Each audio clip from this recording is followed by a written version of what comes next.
Bapa, kami sangat berterima kasih karena Engkau ada.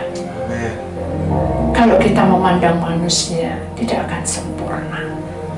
Manusia banyak pelanggaran, manusia banyak bergosip, tapi setiap perkataan yang membawa berkat, itulah yang dipakai oleh Tuhan. Amin. Siapkan hati kami untuk mendengarkan sabda firman, dan jadikanlah kronologi kisah tentang anak terhilang ini, Tuhan, Engkau yang akan ikut campur tangan. Dan biarlah kuasa-Mu bekerja di tengah-tengah kami, dan Engkau akan mementeraikan kami, sehingga tema hari ini adalah domba yang terhilang. Tapi kami mau Engkau meraih kami. Kami siap mendengarkan puisi ini, dan kami siap untuk menyaksikan filmnya yang pendek. Tapi kami yakin yang utama adalah firman. Dan untuk menghargai firman Tuhan, biar kami tetap bangkit berdiri dan tetap mendengarkannya. Dalam nama Tuhan Yesus kami berdoa. Amin. Lukas pasal 15 ayat 1 sampai dengan 7. Para pemungut cukai dan orang-orang berdosa biasanya datang kepada Yesus untuk mendengarkan Dia. Maka bersungut-sungutlah orang-orang Farisi dan ahli-ahli Taurat, katanya, Ia menerima orang-orang berdosa dan makan bersama-sama dengan mereka. Lalu Ia mengatakan perumpamaan ini kepada mereka. Siapakah di antara kamu yang mempunyai 100 ekor domba, dan jikalau ia kehilangan seekor di antaranya, tidak meninggalkannya, dan tidak meninggalkan yang 99 ekor di padang gurun, dan pergi mencari yang sesat itu sampai ia menemukannya. Dan kalau ia telah menemukannya, ia meletakkan di atas bahunya dengan gembira, dan setibanya di rumah ia memanggil sahabat-sahabat dan tetangga-tetangganya serta berkata kepada mereka, bersukacitalah bersama-sama dengan aku, sebab dombaku yang hilang itu telah kutemukan.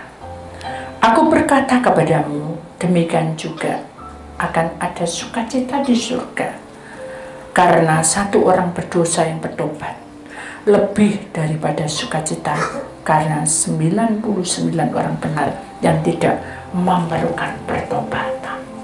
Dalam nama Tuhan Yesus, kami siap untuk masuk dalam firman-Mu, dan kami siap untuk menyaksikannya, film.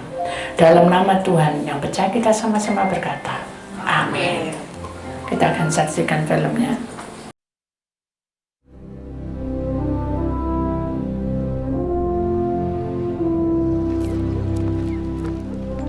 This man receiveth sinners, and eateth with them.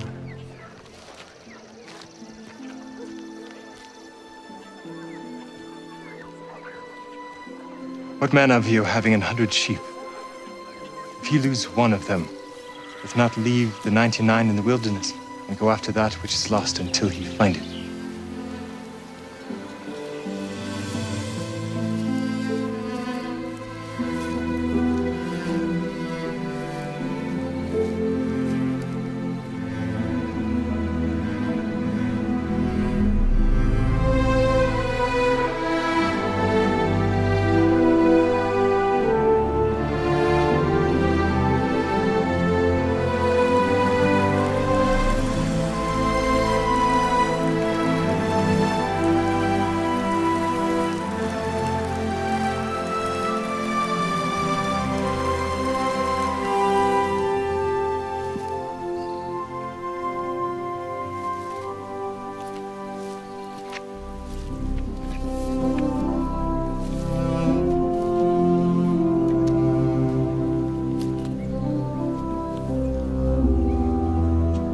When he hath found it,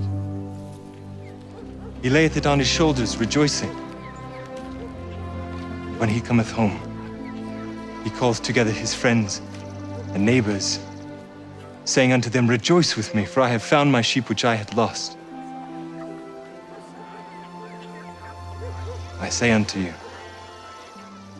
that likewise joy shall be in heaven over one sinner that repenteth, more than over 99 just persons which need no repentance.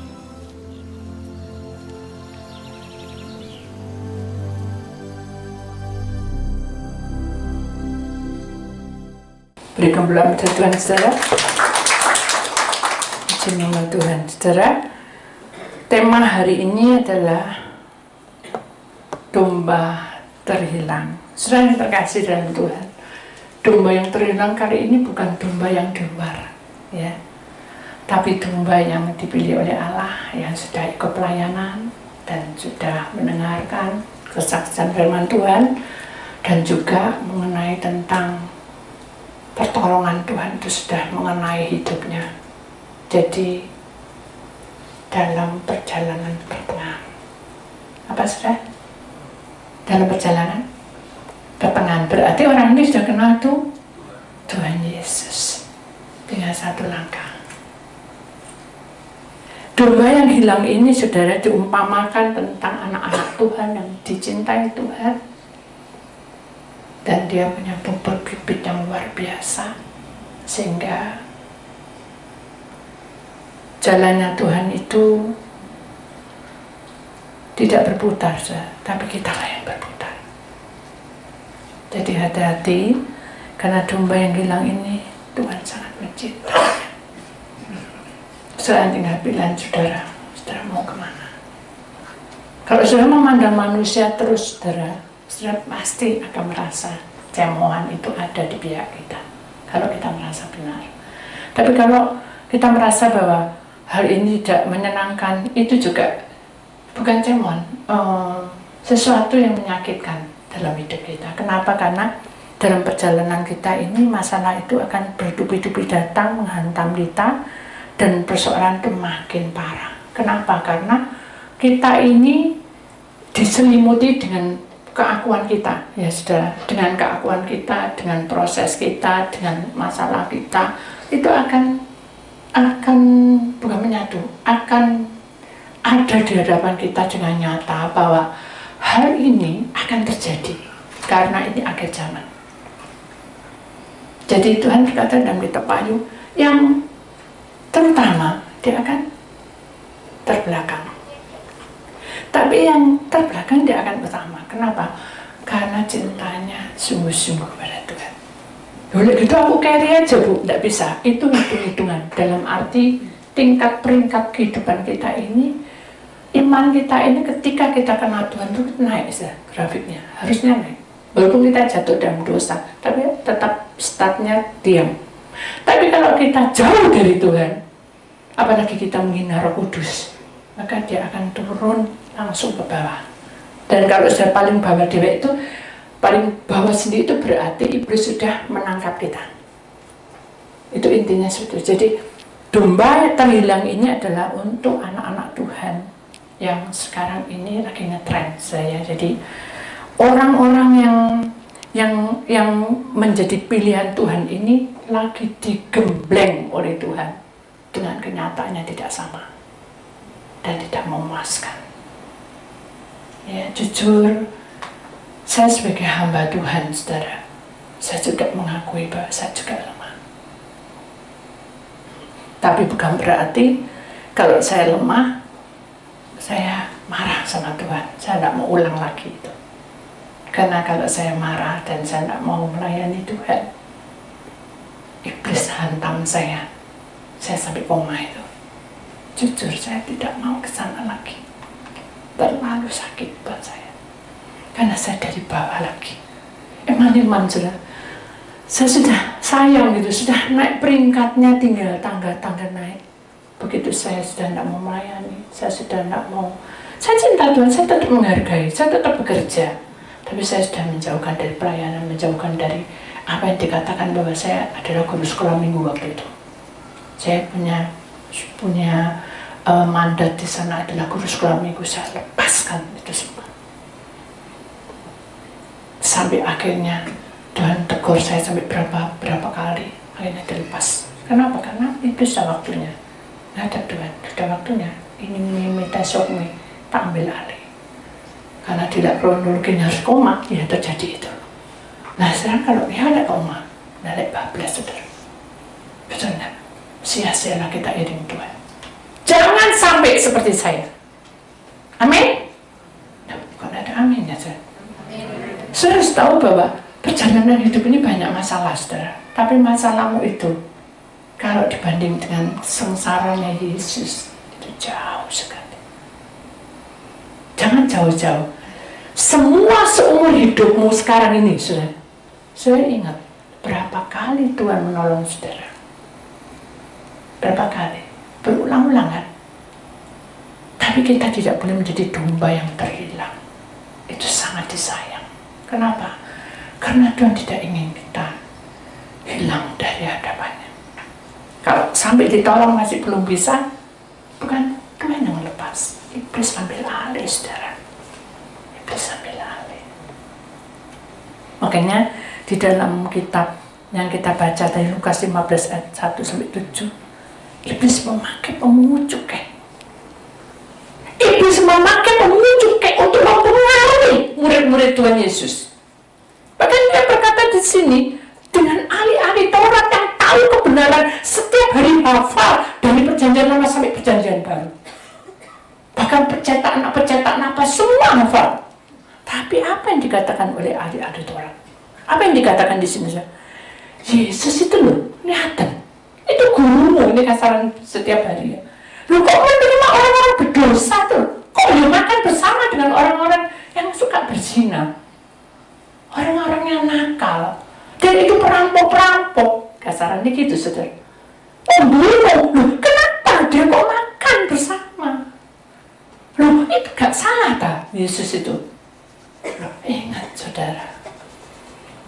Nobitesihana mau benona keulima. Kalau itu sudah menjadi jalannya Yesus untuk menyelamatkan orang-orang berdosa, Yesus harus terjun, saudara, ke situ. Dan dia menyentuh hati mereka supaya mereka mencintai Bapa di surga. Beda kalau ada satu kesaksian saudara yang berkata, aku ini disuruh Tuhan, tapi aku kok larang terus, kenapa? Aku sudah berdoa, Pak, kamu jangan pergi ke tempat dugem. Loh, aku ini perlu dengan si A itu. Loh, si A itu siapa, Pak? Duduk dulurmu, duduk saudaramu, duduk sapa-sapa. Apakah Tuhan itu menyuruh kamu ke sana? Itu ada kesaksian saja. Iya, aku harus ke sana. Pagi, siang, malam ke sana. Akhirnya kecantol, saudara. Saya kecantol, punya anak, akhirnya cerai. Anaknya ditinggal.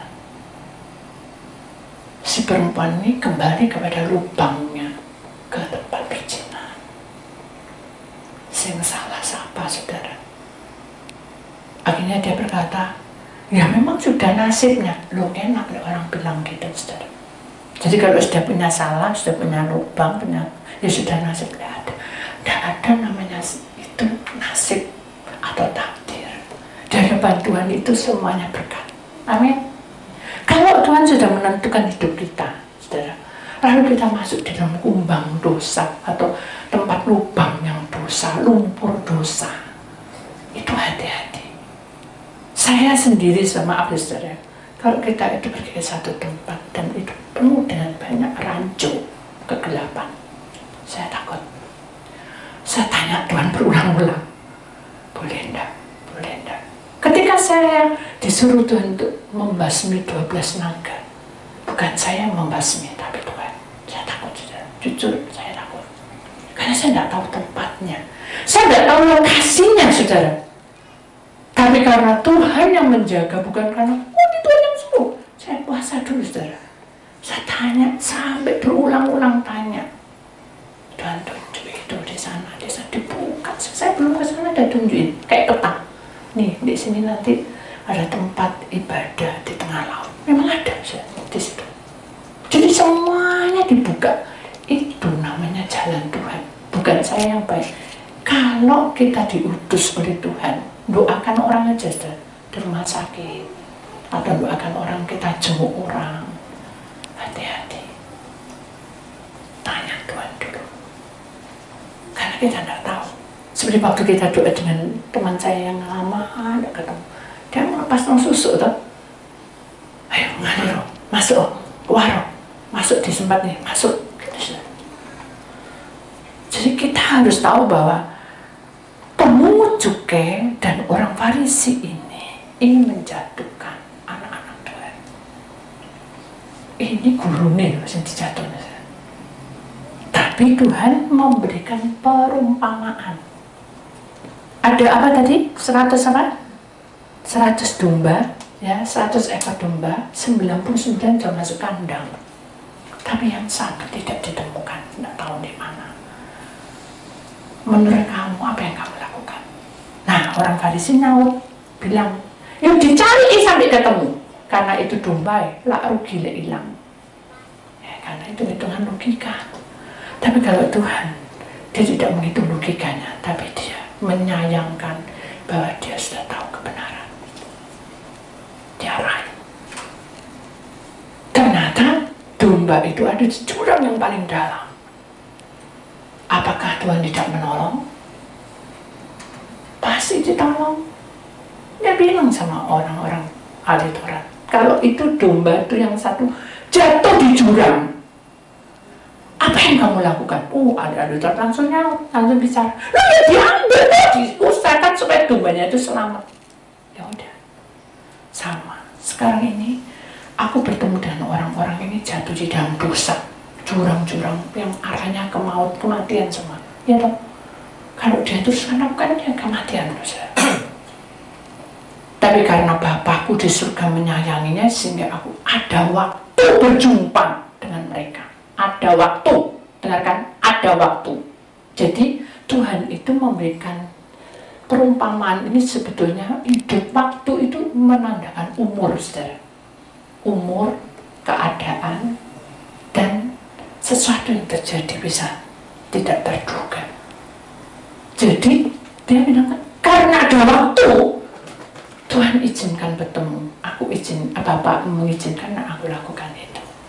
Dan keselamatan itu akan di pihak mereka. Kenapa?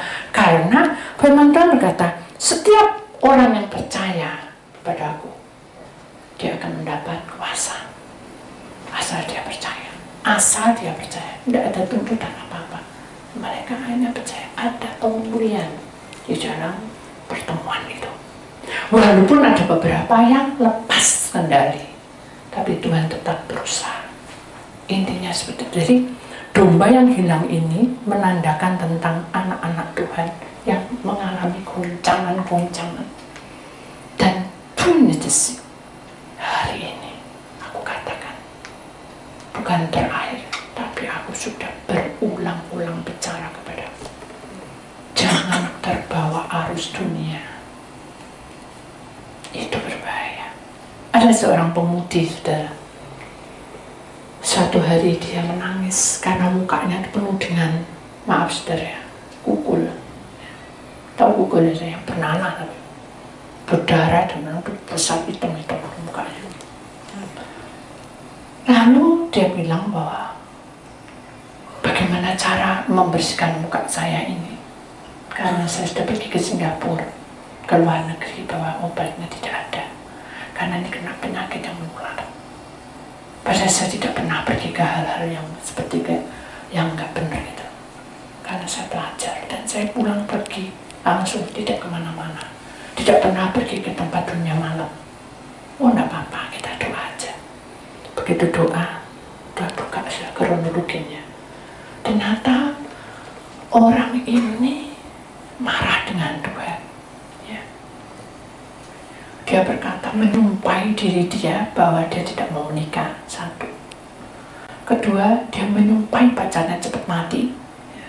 Yang ketiga, dia menyumpahi mertuanya cepat mati. Nah, itu kan sudah hukum kutuk, sudah. Itu kutuk. Nah, ketika dia sudah berkata seperti itu, iblis mulai kerja dia. Dia buat dendam, dia buat benci. Benar dia nggak kemana-mana, saja. Kerja, pulang, kuliah. Akhirnya terjadilah seperti itu.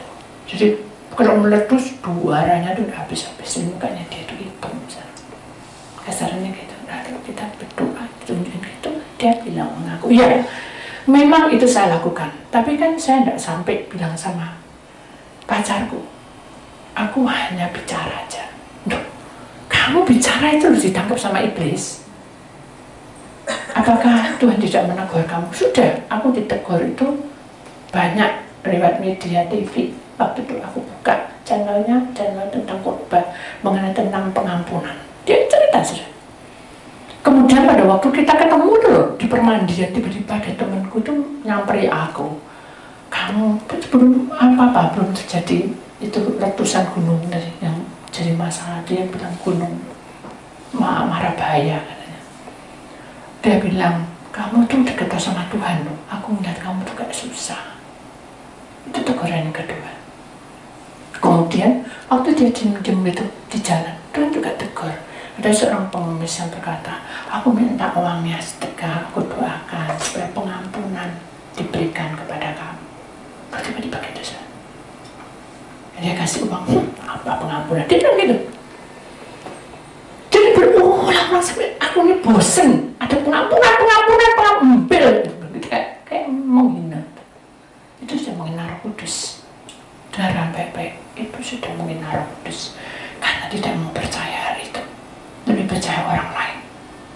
Jadi dia bilang, temennya datang, dia manas-manasi, kamu bagus, gini kamu tak bilang kemarin tuh digandeng orang gini, mangkal kemeropok artinya. Nah, jadi ketika kita sudah diulang-ulang diberikan, Tuhan tidak bisa datang gitu, tapi Roh Kudus yang mengingatkan terus, tapi dia mengucap, aku gak percaya, apa tuh gini-gini, nah, hanya terjadi, kudu itu.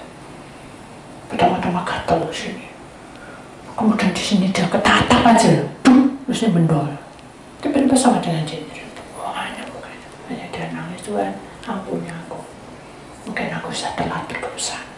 Tidak apa-apa, hitam tidak apa-apa muka aku. Pokoknya kembali no halus, tidak bisa. Kamu tidak bisa bilang kayak gitu. Kamu Tuhan tidak bisa diatur kayak gitu.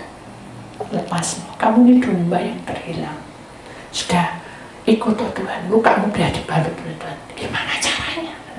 Ampuni mereka. Sama saja kamu lukamu dibalut sama Tuhan. Itu berat karena dilukai. Ingat. Hidup manusia tidak sempurna, saudara. Kita tidak bisa menghakimi si A, si B. Percaya. Kalau orang begini kan sudah, yang penting fokus ke Tuhan dan menyembah.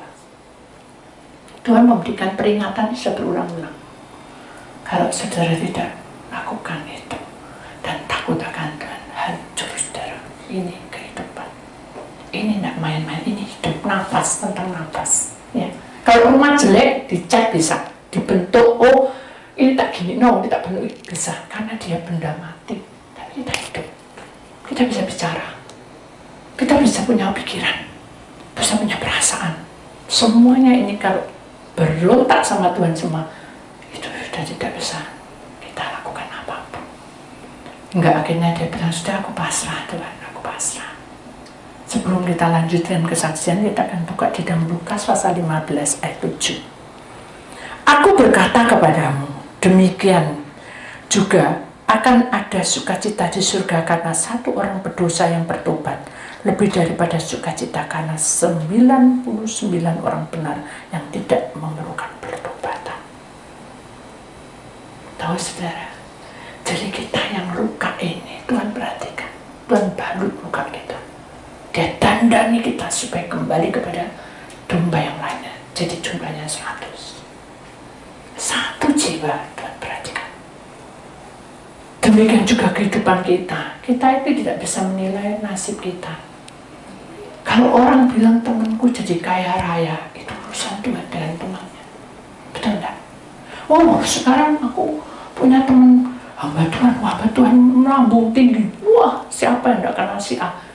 Tidak boleh kita mengiringnya. Aku cuma bicara enak saja, tapi iblis tangkap kita. Kenapa kan bicara itu urusan Tuhan? Kalau Tuhan mendengar itu, puji nama Tuhan. Sahabatku jadi tinggi, ya. Kalau sahabatku aja tinggi, aku anak raja. Aku anak raja, engkau anak raja, kita semua anak raja. Apa gunanya? Apa gunanya nyanyi itu? Kalau kita bilang sana lebih baik. Saya perhatikan, kata-kata ini benar, saudara.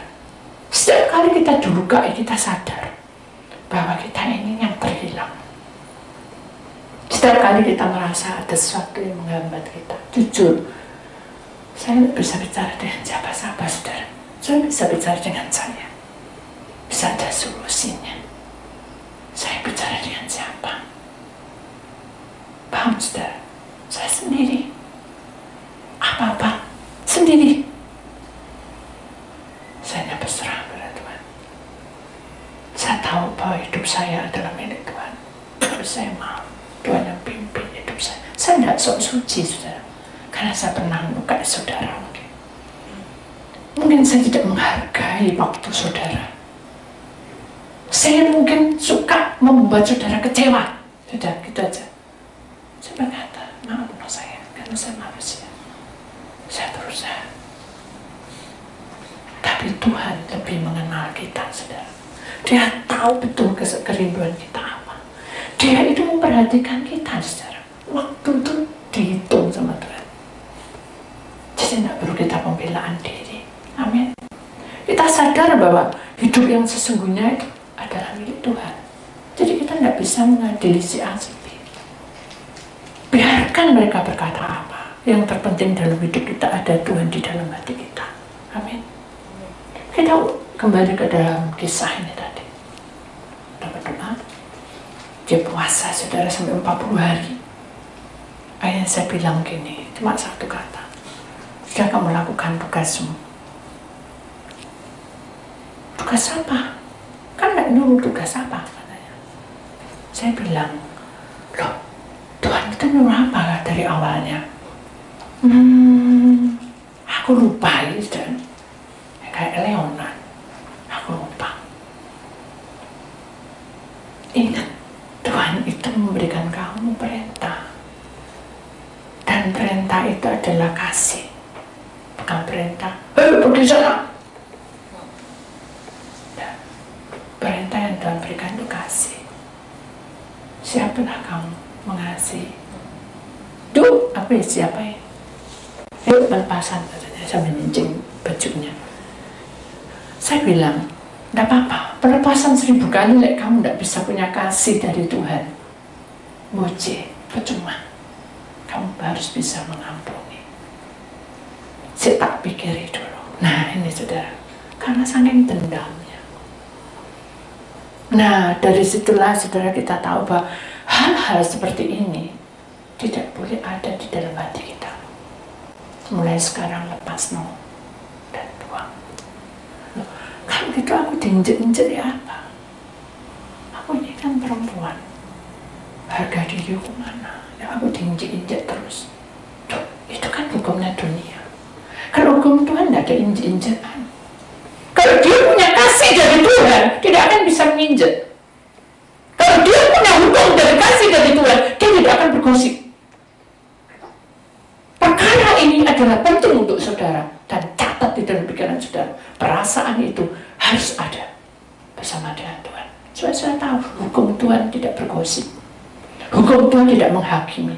Hukum Tuhan tidak berkata, oh kamu yang tinggi, aku yang rendah. Aku tidak berarti, kamu berarti. Tidak ada.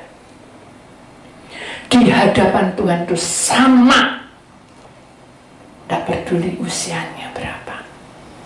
Jadi kita paham, saudara. Mulai hari ini, ajaran yang Tuhan berikan kepada kita adalah kasih. Yang Tuhan inginkan kepada kita, jangan merasa bahwa diri kita ini yang benar. Atau merasa bahwa diri kita ini, kok kamu tuh kok mempermainkan aku. Hal-hal seperti itu loh saudara. Kadang membuat kita tidak terasa bahwa hal itu melukai orang satu dengan yang lainnya. Kenapa? Karena merasa seperti itu. Padahal di dalam hukum Allah, kita harus saling memperhatikan. Kekurangan kita pahami. Apa yang kita pahami itu yang terbaik. Tapi kita tidak bisa karena kita menghitung hari-harinya. Kita tidak bisa. Yowis, memang bebal. Nah kita bisa mengutuk sendiri, bisa. Orang gila bebal. Bagaimana caranya Tuhan membentuk hidup kita? Kalau pikiran kita dan gerakan kita ini hanya menilai orang, bagaimana? Kalau hidup kita ini terus menilai orang, dan selesai, saudara. Domba yang terhilang ini karena dia merasa tersisih dari kawan-kawannya. Dia merasa berbeda dengan teman-temannya. Makanya kita tidak seperti itu harusnya. Kita berserumpun sehati satu dengan yang lainnya. Saling menasihati, saling mengisi. Bukan saling mencurigai. Itu tidak baik. Apalagi dalam pelayanan. Kalau sudah merasa tidak puas, langsung ngomong sama orang nih. Gitu. Sama seperti murid Tuhan Yesus. Nikodemus tidak puas. Ketemu sama Tuhan Yesus. Tuhan, bagaimana caranya? Nanti kalau aku mau mati, biar ada di hadapan, di sebelahmu, di kirinya atau di kanannya kamu. Lalu itu kan pertanyaan yang tidak masuk akal. Tapi kan tunjukin semua. Kronologi Nikodemus dibilangin, oh, kamu dulu si berat ambil harta bendamu.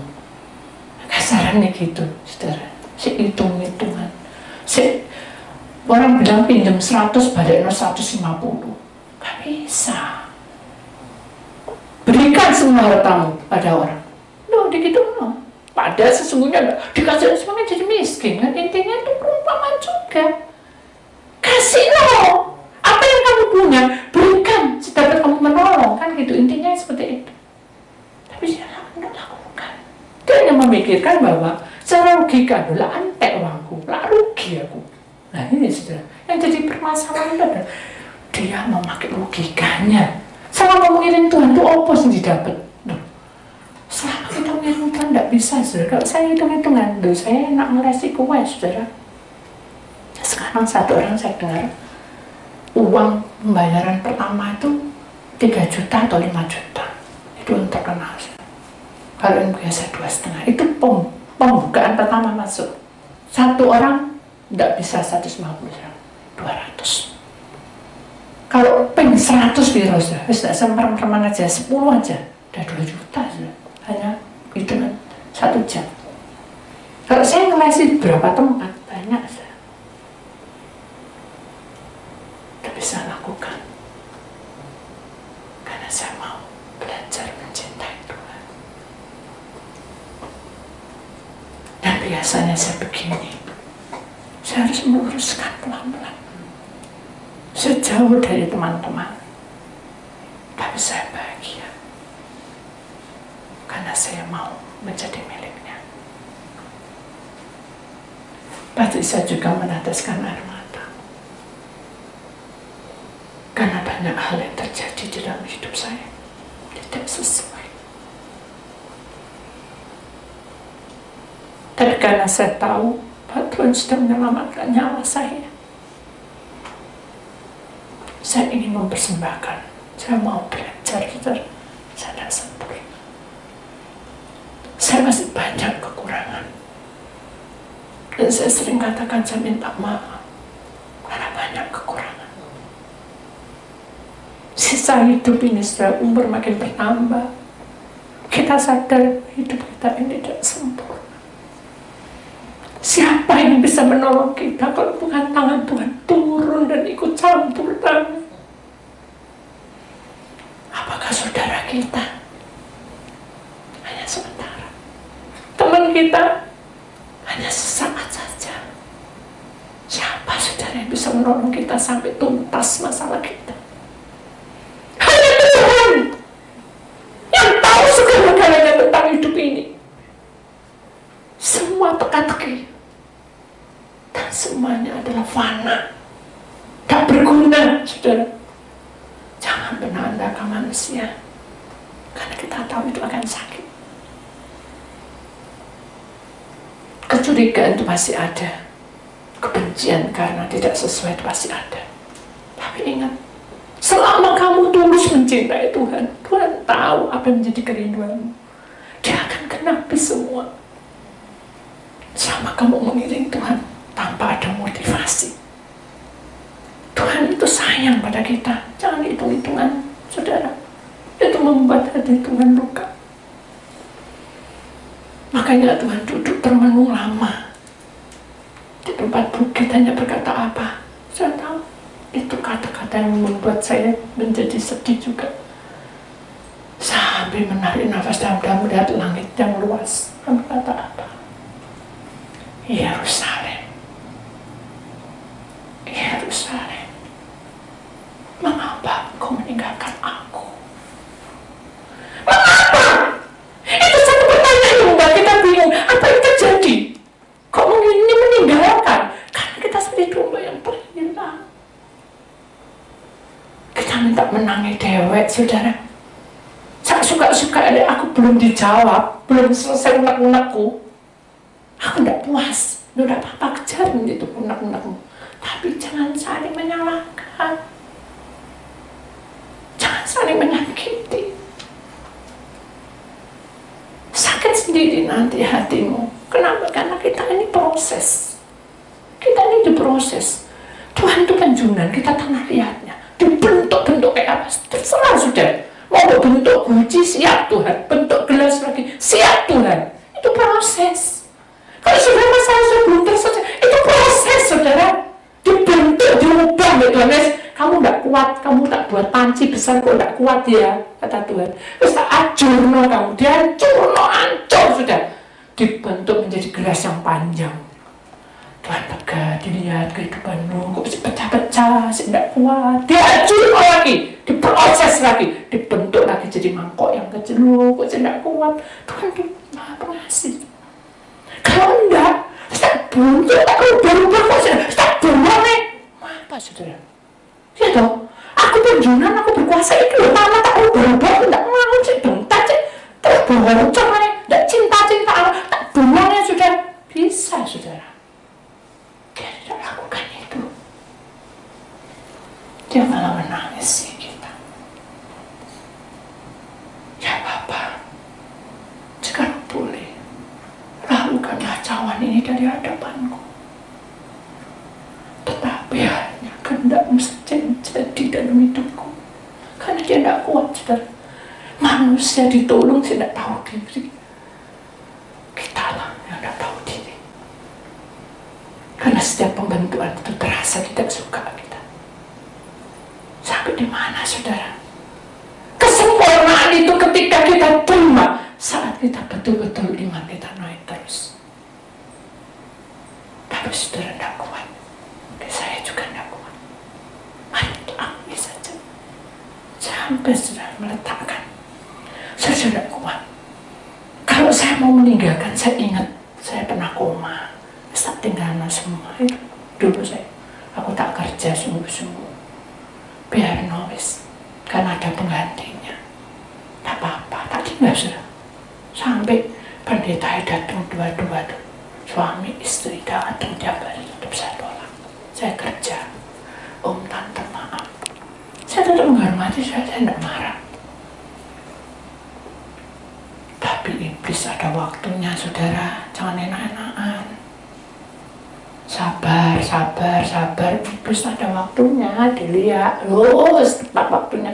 Ini waktunya nembak. Sudah Tuhan serahno aku. Ya apa, saudara? Gak enak, saya dipegang iblis. Jatuh di bawah sendiri. Naik itu umur kita ada banyak, saya. Kuatkah kita kembali ke sana? Kita sudah umur, saudara. Makin hari umur kita bertambah. Sepanjang jalan hidup kita ini prosesnya panjang sekali. Dan itu melukai hidup kita. Pasti. Tapi siapa yang membalut? Halo? Siapa yang membalut? Halo? Siapa yang membalut? Tuhan. Bukan manusianya, saudara. Manusia belum masuk pacaran, saudara. Masuk itu suami istri, saudara. Kesetiaan itu tidak bisa, saudara, diukur dengan kekekalan yang Tuhan berikan. Ketika kita diberkati, suami istri akan kekal abadi. Demikian juga orang pacaran kekal abadi. Kalau itu kehendaknya. Jadi semuanya sebetulnya ada jalan keluarnya, saudara. Cuma kitalah yang kurang peka. Kita ini kadang emosi sendiri karena posisinya tidak baik. Gitu, saudara. Jadi kalau contoh aja saya, banyak telepon masuk banyak di Austin, Leon aja yang masih kecil nggak tahu apa-apa, tiba-tiba aman, sudah sana, ini kan gampang kak. Akhirnya saya dekati Austin, maaf no ya, Ama tadi sibuk, kamu tahu toh lain kali Ama sibuk, jangan kayak gitu. Tapi dia jawabnya apa, polos sekali saudara, karena aku membutuhkan waktu itu maaf no Austin, tambah hati sedih saudara, aku kok salah nentak cucuku, tak perlu dia, tak tangisi dia. Kalau orang dunia kasih, tapi saya tidak mau ulang lagi seperti itu. Mari kita juga belajar, bukan seperti saya juga belajar, saya juga kurang sabar. Orang itu bisa berubah, tapi Tuhan tidak pernah berubah, amin. Karena di dalam Tuhan, kuasa Tuhan itu bekerja, dan Allah bekerja di tengah-tengah kita. Ada satu perkataan saudara di sini, kata-kata yang indah. Seringkali kita berjalan seiring kesenangan dunia dan keegoan sehingga tersesat dan jauh meninggalkan Tuhan. Tetapi tangan Tuhan yang penuh kasih meraih dan membawa kita kembali kepadanya. Saya tahu kata-kata ini. Seringkali ini kita ini berjalan seiring dengan kesenangan dunia. Lihat teman kita, wah, semua tidak serba kekurangan, diberkati dengan luar biasa. Wah, aku pengen juga kayak gitu, pengen sekali. Apa yang terjadi, saudara? Tersesat kita ini, jauh dari kumpulan-kumpulan anak-anak Tuhan yang seia. Gini, saudara, saya tidak melarang saudara kemana-mana, itu hak saudara, ya kan? Karena kita ini juga pede persekutuan doa. Tapi saya juga tidak menginginkan hilangnya saudara di hadapan Allah. Ketika saudara ada di depan ini, saya selalu ingat wajah-wajah saudara. Dan saya juga tidak berhak, kamu kenapa datang? Saya hanya menangis di hadapan Tuhan. Saya hanya bilang, apa waktunya berpisah Tuhan? Kalau waktunya berpisah, saya tidak bisa apa-apa. Tapi kalau enggak, kembalikan dia Tuhan. Dia dapat. Tak lama mereka datang. Lama mereka pergi lagi. Sampai doa. Mana mereka Tuhan? Saya bilang apa? Jaminan saudara tidak akan lepas hambaku. Dia akan tetap ingat kita. Dia lagi sibuk, anaknya sakit. Saya menangis saudara. Saya benar tidak berhak untuk mendatangi rumah saudara. Kenapa kamu tidak datang? Tidak. Tapi saya hanya menangis. Saya paling takut kalau kesenangan dunia ini menjadi keegoan kita, terbawa arus yang menyakitkan. Saya tidak ingin kita terperosok ke situ. Saya mau kita itu bersatu, saling mengasihi satu dengan yang lainnya. Meskipun persoalan kita belum terselesaikan, kita ini adalah hidup senasib, saudara. Sama-sama kita tidak sempurna dan belum sempurna. Mari kita bergandengan tangan satu dengan yang lainnya. Jangan merasa kita pintar, saudara. Karena Tuhan ingin hidup kita ini benar-benar di dalam tangannya. Dan Tuhan ingin penuh dengan kasih. Dan Tuhan juga katakan, aku akan membawa kamu kembali. Dan itu adalah pesan yang terindah buat kita. Bahwa Tuhan tidak pernah bosan-bosan mengingatkan kita untuk tetap tinggal bersama dengan Dia. Dia siap meraih kita. Saudara, jangan kita lengah ya. Ke depan lebih parah. Kita akan diiming-imingi dengan kerajaan dunia.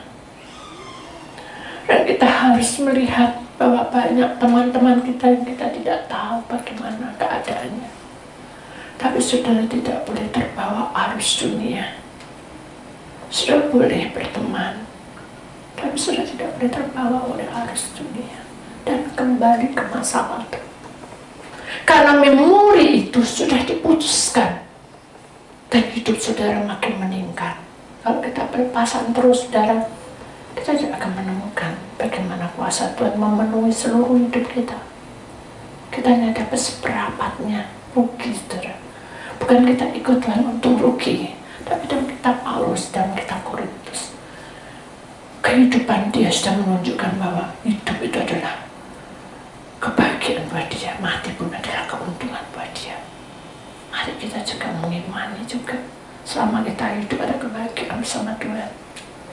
Sekalipun kita mungkin tidak punya uang sebanyak apa yang mereka punya, tapi Tuhan tidak pernah membuat kita jatuh dan meminta-minta. Dia beri semuanya itu sangat lebih.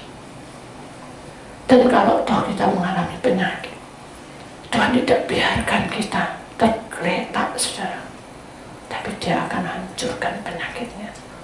Dan Tuhan ingin iman kita yang maju. Saudara, saya menitikkan air mata karena saya melihat Yesus juga pasti menangis. Karena kita ini dicintai Tuhan, saudara. Ke depan ini payah, saudara, berat. Ayo kita satukan iman kita. Jangan sampai kita terpecah belah. Karena dari bulan 6, 7, 8 ini satu proses yang sangat berat, saudara. Dan semuanya itu berputar balik dari kenyataan itu. Lalu 9 sampai bulan 1 itu adalah pemilihan di mana orang-orang pilihan Allah makin mendapat menteri yang banyak. Makanya sebelum 66 terjadi, kata dalam kitab Wahyu, kita harus lebih banyak mendapat menteri dari Tuhan. Jangan lupa, saudara. Saudara mempersiapkan hidup saudara bukan hanya hari ini, tapi untuk selama-lamanya. Amin. Sama seperti saudara mempercantik diri saudara, membuat saudara rapi di hadapan Tuhan. Itu yang terpenting. Bukan rapi di luarnya, tapi di dalamnya. Belajar rapi dan cantik di hadapan Allah. Amin. Kita sadar bahwa hidup kita tidak sempurna.